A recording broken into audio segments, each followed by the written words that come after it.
Thank you for joining me for another Quick Hits conversation. I'm Dr. Robyn. With me today, I have Domenico Ciarallo. He is an entrepreneur and the CEO at Rocket Sport. He is also an avid cyclist and based in Canada. I have Atif Agha. He is a technology specialist doing data analytics. He's an avid runner and he is based in Chicago. The question I have today, should college and or experience be required for entry-level jobs? Domenico, kick us off. Robyn, that's a great question.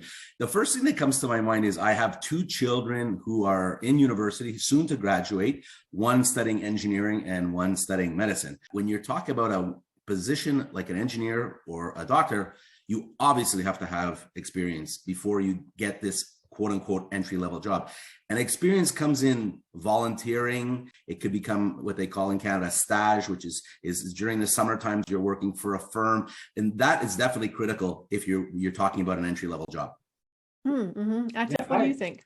Yeah, I agree with you. We're talking about a broad spectrum of jobs. So depends on where you are. But if I also generalize it in a way, I would say it really depends on the supply and the demand. If the employer is really the one looking, it doesn't matter if you have experience or not, it will bring you in if you're the right candidate and train you and get you all ready. But if you have multiple options, well, why wouldn't I hire someone who doesn't have a little bit more experience than the other one?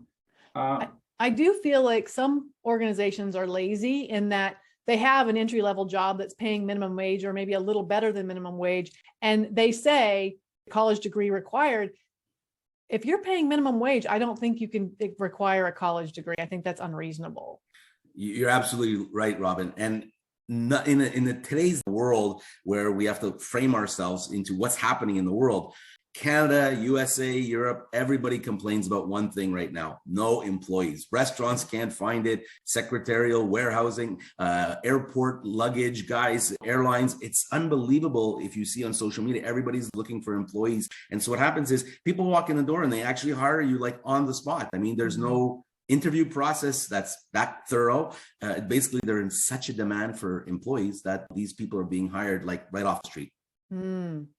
So let's separate these two things. One is college degree and one is experience.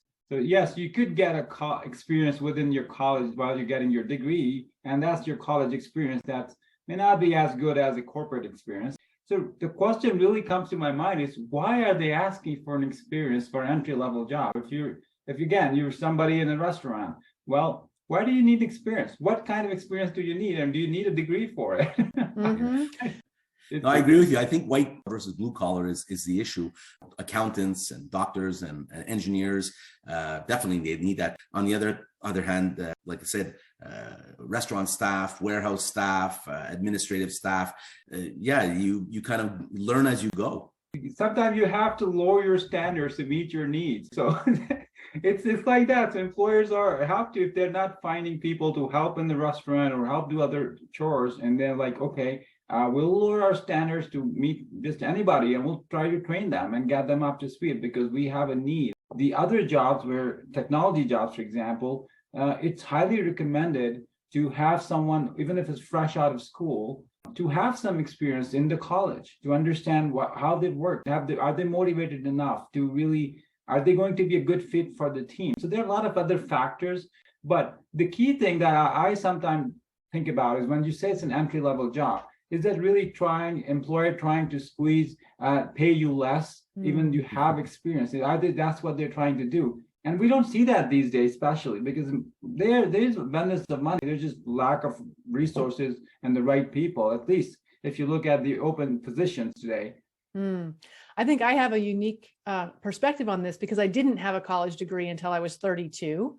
And so I was a white collar worker with just a high school diploma for 14 years. And the reason I went to school is that when I lived in a place where I had a network, I got headhunted for jobs. People knew me. I could get a job, no problem. But when I moved, I was just a pretty girl with a high school diploma. No one would even interview me. They were just, if I didn't have a college degree, they threw my resume out. So I think that people miss out on the opportunity to hire some really great people because they're demanding a diploma when someone could be a really good worker. I've seen such a change in the cycle when it comes to jobs and hiring and the ease of hiring and the ease of getting a job. I think it's probably the easiest time in my whole life that I've seen the job market, not because there's such a demand, it's just that not enough people want to work, and then people are in such demand that people that are looking for these entry-level jobs, most of them, in my mind, that I know, they'll tell people, listen, if you're a hardworking person and you're ambitious,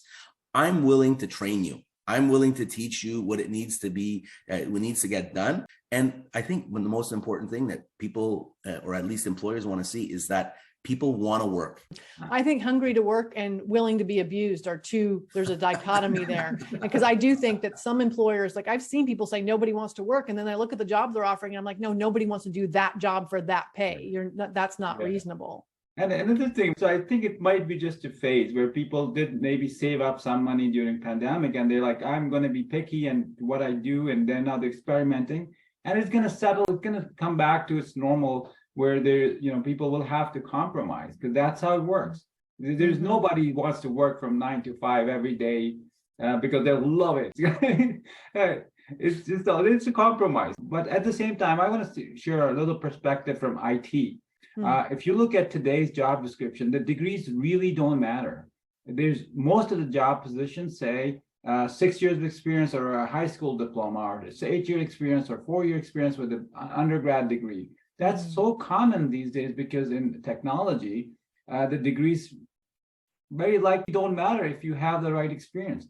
I look at my kids because they are eventually going to be entering the workforce for the first time, full time, once they get their degrees. And I look at their past when they were in high school, and they worked in restaurants where they were line cooks, or they were waiters or waitresses or hostess. And as my kids got older and as they entered university and decided which field of study they wanted to go into, their summers were then spent doing work in that field. So there was a transition in their perspective from working on, let's just say, more entry-level jobs like restaurant staff to something that's more indicative of what their future employment will be. So, I mean, it's kind of like an evolution process with some people stay in that entry level job or blue collar job. Other people kind of have that as their stepping stone in terms of work experience, dealing with clients, dealing with coworkers, dealing with ownership. But eventually they migrate away, or they migrate towards something that's indicative of their profession in the future. I think it helps if you have a transition that makes sense. So for people, it makes sense that, oh, you worked as a line cook and then you did the next thing and then you get an entry-level white collar job. Like that progression makes sense. My first job was training roping horses. Nobody had any clue. Like, what do you even do with that? I don't even put that on my resume because nobody would have any idea. I mean, at this point, it wouldn't be relevant. It depends upon where you grow up and kind of what kind of your entry-level jobs were, that when you try to get that next step, you try to get into the white collar space as an entry-level job, whether they look at you and go, you have no idea how, because they can't fathom how being someone who trains roping horses might transition and might teach me anything that I could do in white collar. You just have to brand it right. Say horse whisperer as the title. Yeah, it's all the way you frame it. It's how you package it. The packaging is worth more than the product.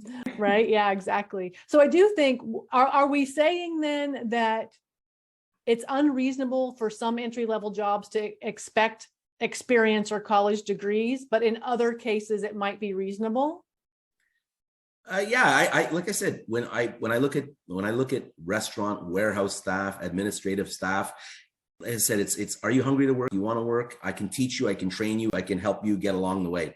When it becomes a little bit higher level, you need some education. You just can't walk into an accounting firm and say all of a sudden I'm going to help you with your accounting, because they need the experience. So again, I when I first heard the question, it all depends on the industry. Is blue collar versus white collar? I was just thinking about, are we defining things too much? Because then there are rules for rules, and like the people trying to govern everything. Why is this company calling it an entry-level job if they're requiring 2-year experience? Is there a real reason behind it? Is this company doing the right thing for itself?